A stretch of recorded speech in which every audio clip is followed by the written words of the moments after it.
told. Mr. Mayor, tatanong lang po sana namin yung concept behind the Tanawan's title, The City of Colors, kung Yeah. bakit po naging The City of Colors sa Tanawan. Well, City of Colors is not just I'm not after just of the literal meaning of the word colors.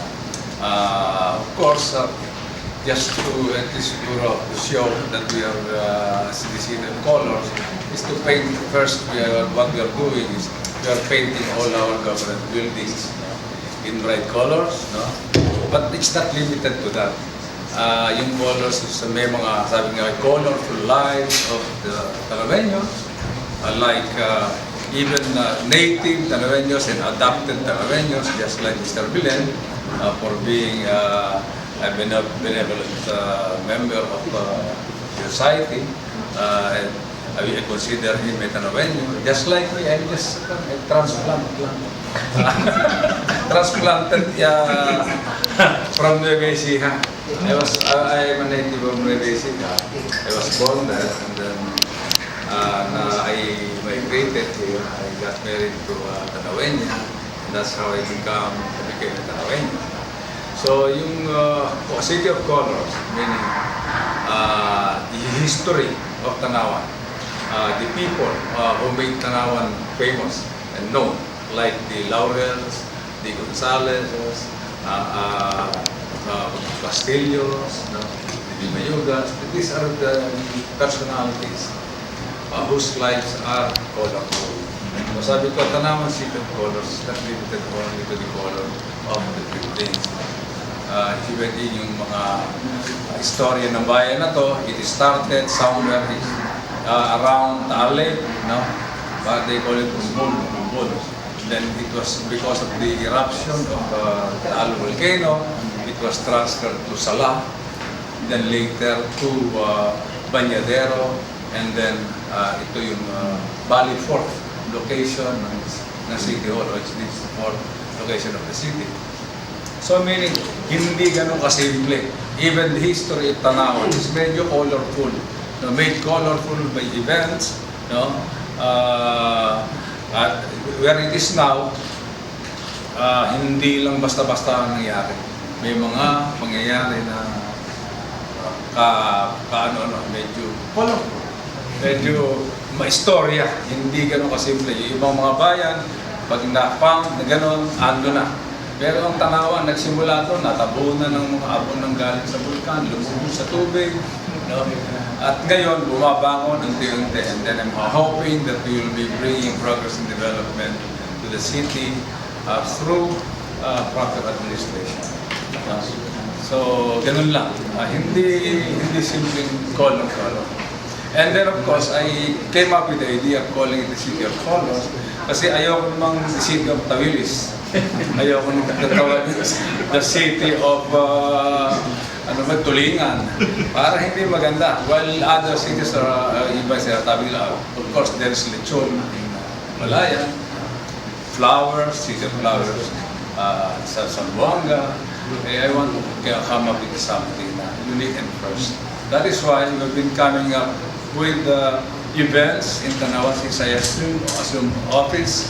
We've been coming up with events that are new, new to the Tanaweños.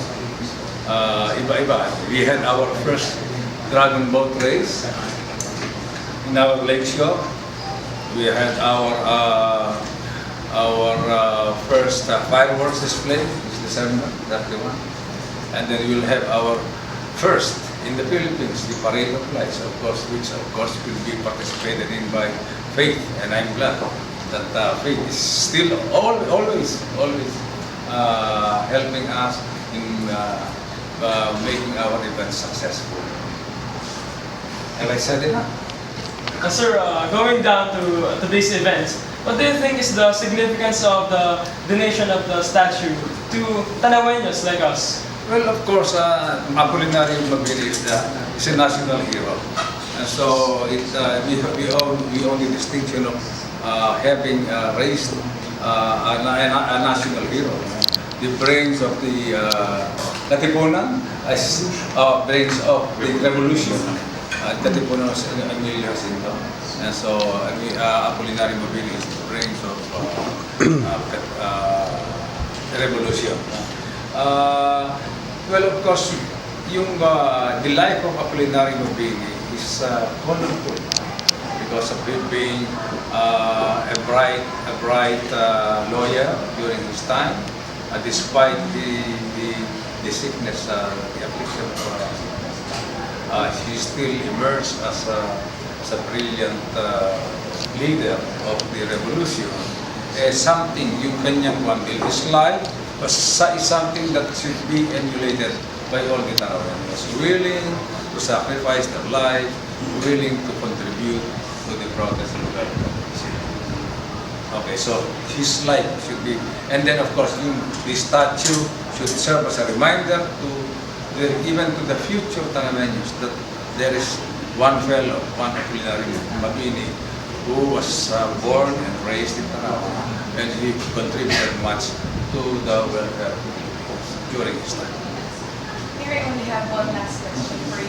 Where are you planning to place the statue and will it be accessible for you? Initially, it's going to be located in the lobby of this city hall, so that people will be coming to the city hall of Tanawan will see. Parang siya yung unang attraction na makikita. Worthy of that, of course, accolade mo. Siya yung parang siya yung symbol ng trade supposed to be ng Tanawan. And then, of course, since we are planning to put up a new city hall in Santor, Barangay Santor, that's where you find the Laurel. I promise and I committed to Mr. Belen that it's going to be to find a place, a conspicuous place in the new city hall of Tanawan, which of course should be constructed within this year. It will be constructed within this year, and hopefully, expectedly, we are going to transfer the city government to that area. So that's where the statue of Apolinario Mabini, which is of course going to be donated by faith, will be located permanently, I hope, in the next 100 years. So, yeah. Mr. Mayor, we all know that this event would not stop here. Palapit na po na palapit yung 150th birth celebration ni Apolinario Mabini, and we just want to know, ano po yung ibang other plans niyo po? Well, of course, aside from the parade of lights, we'll also have the regatta of the sailing, the sailing competition on February 22. Prior to the parade of lights, which will be held on March 8.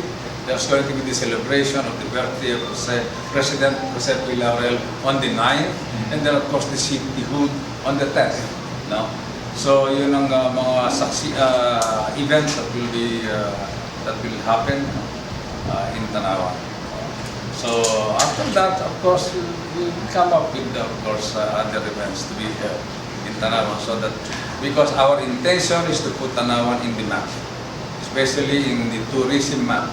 That is the reason why we are coming up with this event, especially to make you aim or geared towards development of tourism industry, and of course we hope that Tanawan will be in the tourism map of the Philippines, not only the Philippines but in the whole world. That is my aim. That's my objective. Yeah. That's all, sir. Thank you very much. Okay. Thank you.